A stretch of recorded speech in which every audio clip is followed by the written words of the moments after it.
Programa Diálogo Cósmico. Namastê, pessoal que me ouve na TV São Tomé das Letras, lá a Karen Joel, de São Tomé, namastê. Namastê também aqueles que me ouvem pela YouTube, né, nas reapresentações. Namastê. Hoje eu vou falar de um assunto muito interessante, que eu acho que afeta muitos de vocês que me ouvem e que me mandam mensagens. Eu recebo com constância mensagens nesse sentido disso que eu vou falar hoje aqui no programa. É a questão, é um blog, eu encontrei esse blog, se chama O Segredo, né? E a Nádia Rodrigues da Silva Prado, em 13 de novembro de 2016, colocou um texto muito interessante. Eu não sei se ela é uma psiquiatra, uma psicanalista, ou se é uma pessoa que ela fala assim: desde a adolescência eu sofri muito com a síndrome do pânico. Meu conhecimento sobre o tema é fruto da minha experiência e busca pela cura. Não falava muito sobre o assunto, havia pouca pesquisa e muito preconceito.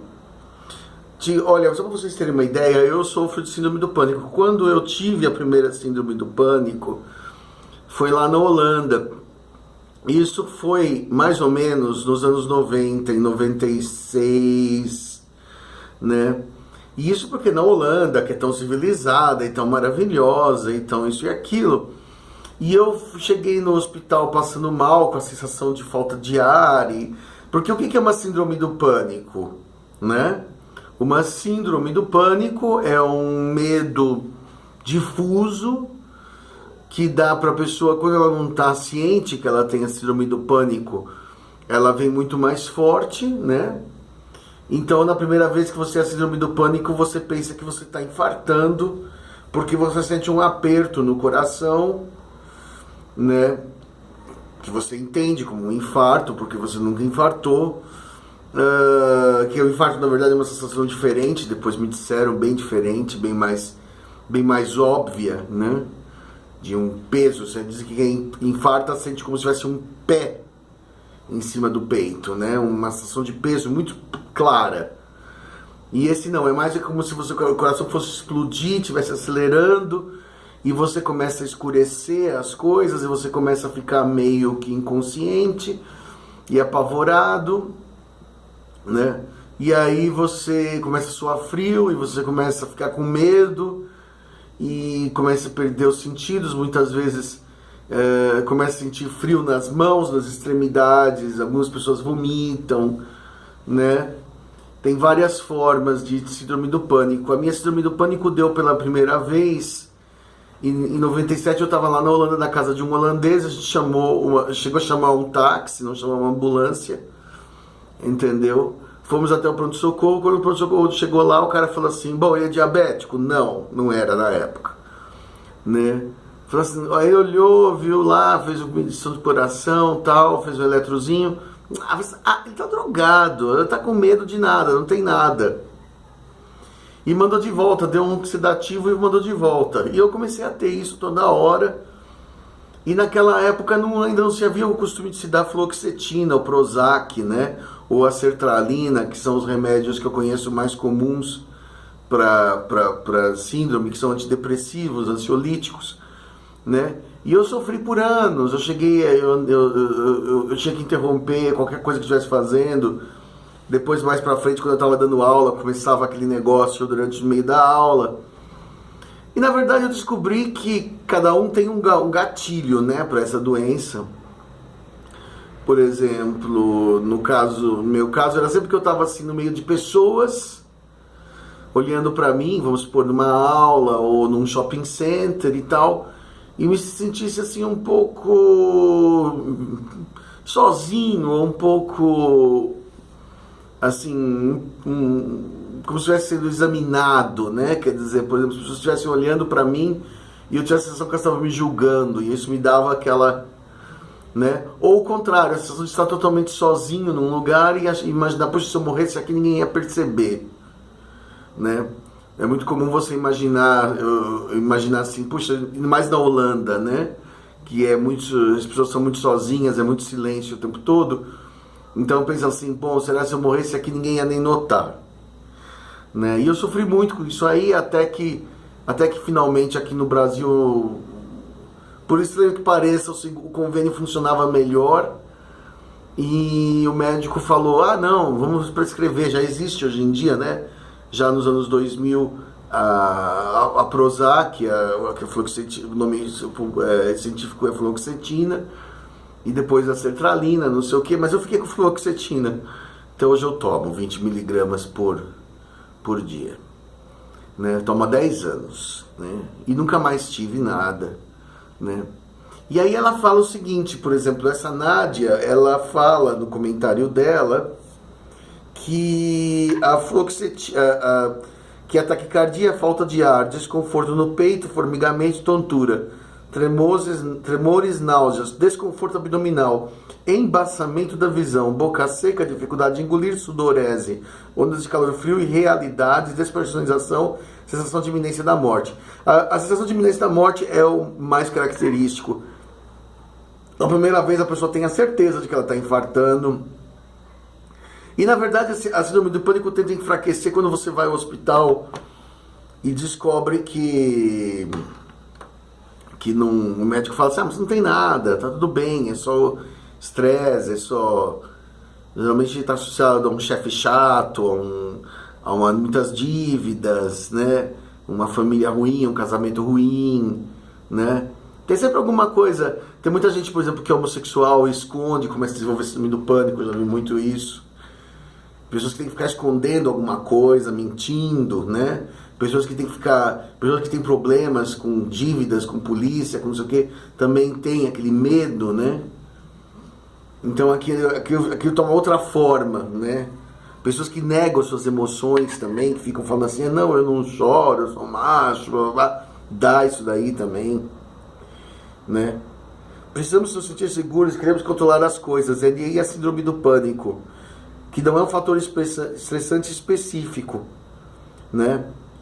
Aí ela começou a falar uma coisa que é muito interessante, né? Que ela falou de uma coisa chamada parafisiologia, né? Que é a fisiologia da aura, a fisiologia dos nossos corpos sutis, do nosso corpo astral, do nosso corpo energético, né? Isso é uma coisa que os ETs já fazem há muito tempo e que o ser humano não sabe fazer ainda, que é perceber que as doenças, né?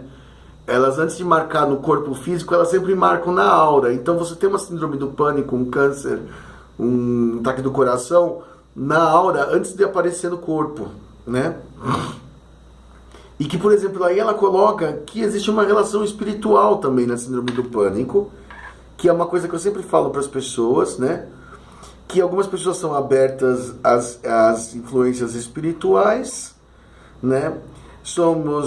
Quando nos sentimos depressivos, descontentes, magoados, mal amados, não temos suporte suficiente para nos libertar das amarras do vitimismo e fugindo de nós mesmos e da vida, perdemos a conexão com a Terra. A despersonalização é a sensação de estar enlouquecendo. Isso é a Nádia falando, tá? Agradeço a Nádia. De estar enlouquecendo, perdendo a identidade, a pessoa sente que não é mais a mesma. Essa sensação é a perda temporária do ego. Os esquizofrênicos lidam com a despersonalização de forma corriqueira. Pro esquizofrênico faz parte da vida dele, mas ele não precisa funcionar socialmente, né? Porque ele está afastado do emprego. Você tem uma síndrome do pânico na hora do trabalho, né? O limite que separa a esquizofrenia da mediunidade desenvolvida é que o médium bem treinado conscientemente deixa que sua personalidade se afaste um pouco para que os espíritos se manifestem. Ou seja, quer dizer, muitas vezes você tem a sensação, você vê aquele mendigo, aquela pessoa que tem esquizofrenia que está na rua, você tem a sensação que ela está possuída e ela começa a falar coisas muito interessantes, né? E ela está de fato incorporada, mas ela não sabe dizer se ela está incorporada ou se ela está normal, porque ela já está tão... entendeu? E enquanto que o médium estabelece hora e lugar para isso, ou seja, ele doma a mediunidade dele, ele permite que a mediunidade dele se manifeste, mas em hora e lugar e situação, né? Para não virar uma coisa, né? Infelizmente, eu sempre tive interesse em fazer o curso espírita de médiums, mas infelizmente eles fazem isso na doutrina primeiro. Você tem que ficar 4 anos lá ouvindo aquilo, aquela lenga-lenga de karma, do pecado, não sei o que, das reencarnações, do samaritano, não sei o que, toda aquela doutrina kardecista, antes de entrar no fato de que a pessoa tem ou não a mediunidade, que ela precisa aprender a lidar com aquilo. Então, por exemplo, eu nunca cheguei, entendeu? Assim, eu fiz 1 mês daquilo, 2 meses daquilo, eu não aguentava ouvir aquilo, entendeu? Porque nós estamos na Terra, que nós somos imperfeitos. Quer dizer, toda a pregação espírita vinha antes de você tratar do assunto que você foi tratar lá, né? Que é a tua mediunidade, né? Em vez de você aprender realmente como lidar com ela, né? E de que maneira ela pode ser útil, você tinha que entrar para se converter, né? O que é bastante chato. Hoje tenho segurança e mediunidade para compreender a grandiosidade que, além dos preconceitos médicos, das limitações materialistas. O sexto sentido é um dom divino. O desconhecido nos causa medo, né? Sem nenhuma conotação religiosa, a descompensação vibratória e a mediunidade são um fato que precisa corajosamente ser enfrentado, não com medicamentos, mas com amor e transformação pessoal. Eu prefiro chamar a síndrome de pânico de descompensação vibratória, que produz uma série de sintomas associados a centros nervosos e chakras, influenciando todo o sistema endócrino e liberação hormonal, né?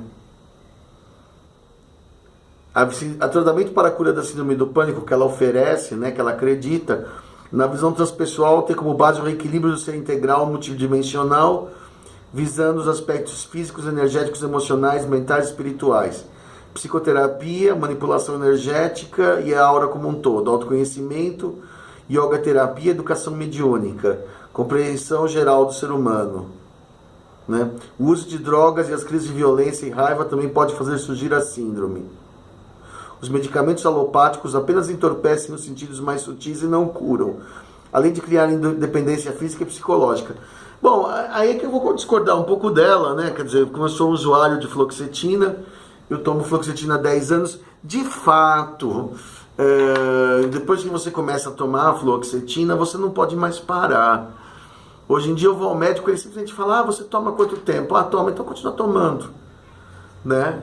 Quer dizer, praticamente, embora seja um medicamento de prescrição, deveria, no meu caso, deveria ser liberado assim para comprar na farmácia, porque eu vou ao médico simplesmente para ouvir ele dizer que não dá mais para parar, né? Ou que ele não teria coragem de parar, né? Eu falo assim, se você parar, você vai passar muito mal, né?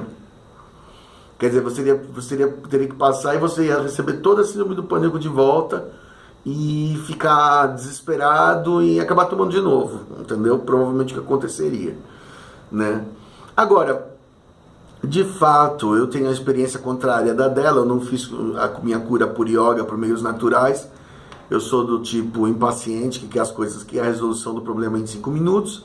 Tomei a fluoxetina, nunca mais tive problema, mas realmente ele embota um pouco a paranormalidade, né?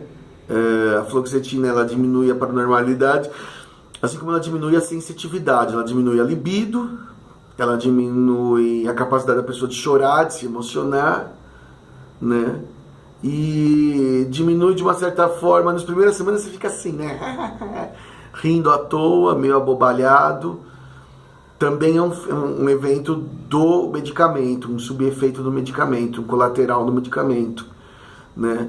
Eu tomo, me sinto bem, acho que as pessoas que precisam não devem ter pudor de tomar, entendeu? Embora ela esteja certa, se você pode pela meio natural, legal, mas eu nunca fui me chegado a homeopatia ou a curas naturais, embora tenha feito acupuntura, que foi muito bom, porque eu não tenho muita paciência de passar por mal-estar. Então, eu tomei logo. Assim que eu comecei, o médico prescreveu, eu fui correndo tomar, e a sensação do antidepressivo é deliciosa. Então, eu falei assim, nunca mais quero parar. Ele falou, nunca mais quero parar, então continua. Tá trabalhando, tá funcionando, não tá tendo a síndrome. Do ponto de vista da ciência, vamos dizer, ocidental, tá certo, né? Tá funcional Porque para o Ocidente, se você está trabalhando, você está curado, né? Quer dizer, você está curado porque você está funcional, né? Então, como eu trabalho há muitos anos desse jeito, eles acham, você está ótimo, você está... Mas tem faltado ao serviço por causa disso? Não. Então tá ótimo, né? Tá? Mas é muito interessante essa coisa de que a mediunidade está associada a espíritos, ela tem toda a razão, e está muito associada a espíritos que vão encostando em você quando você está deprimido, né? E também está associado, eu acredito que no meu caso também tem esse elemento, que a síndrome do pânico piorou quando eu comecei a ser abduzido e ver muito UFO, porque evidentemente isso provoca medo, né? Então pessoas que têm visitação noturna, que são visitadas no quarto, acende aquela luz, aparece aquele ser no quarto, elas geralmente acabam ficando também com síndrome do pânico, né? E eles me perguntam assim, o que eu faço? Né? Como que eu faço para perder o medo? Perder o medo você não vai perder, né? Porque toda vez que acontece é um susto. Então, assim, meu conselho, vai procurar um médico e pede um ansiolítico, porque realmente não tem outro jeito. Senão você conseguir o ansiolítico, tem que ser com receita médica, né? A fluoxetina, a sertralina, ou tem outros agora mais novos aí, né? Porque você não vai conseguir superar essa crise sozinho e aquilo vai ficar infernal para você. Seja porque você está sendo obcecado você tem uma mediunidade aflorada e está sendo maltratado por algum espírito, né, que tá te atazanando no momento que você não está bem e ele aproveita para ficar... Você tem aqueles obsessores que falam assim, opa, ele está com brecha, vamos lá, nhé, nhé, nhé, nhé, nhé, nhé, nhé, nhé, vibrando para você se sentir cada vez pior, ou, no caso... por exemplo, ETs e seres e presenças terrestres que não têm exatamente essa intenção, mas que causam medo na gente, na chegada, que é sempre muito abrupta. O fenômeno ufológico é realmente assim, muito traumático, muito forte, né? Então acaba dando, no frigir dos ovos, acaba dando o mesmo resultado que a síndrome do pânico. Meu conselho? Bom, se você quiser procurar a Nádia, ou a pessoa, algum terapeuta que tente curar com medicina natural, yoga, fantástico. Tem gente que tratou com florais de Bach, essas coisas. Se não, médico, alopatia, né? Ansiolítico, né? Mas que assim, que realmente está associado à mediunidade, está associado ao contato extraterrestre fortemente e, entendeu? E assim, acaba sendo um efeito colateral de você ter essa percepção aflorada e assim você tem que lidar com ela. E não adianta ficar negando, não adianta você também achar assim, eles vão parar de me procurar, ou eu vou rezar e vai parar. Aquilo vai continuar aquela sensação chata. Porque depois ela se mistura com a realidade tua, né? E toda vez que você está de mau humor ou deprimido, aquilo aflora, né? Aí aflora quando você está no shopping, aflora quando você está no meio de pessoas meio chatas, ou numa reunião, e aí você não tem mais como lidar com a tua vida, porque a vida tem momentos desagradáveis e não tem jeito, né? Bom, essa é a minha opinião sobre o que eu li nesse blog, O Segredo, muito interessante. Espero que tenha sido útil a vocês, ok? Chico Penteado, programa Diálogo Cósmico e Namastê.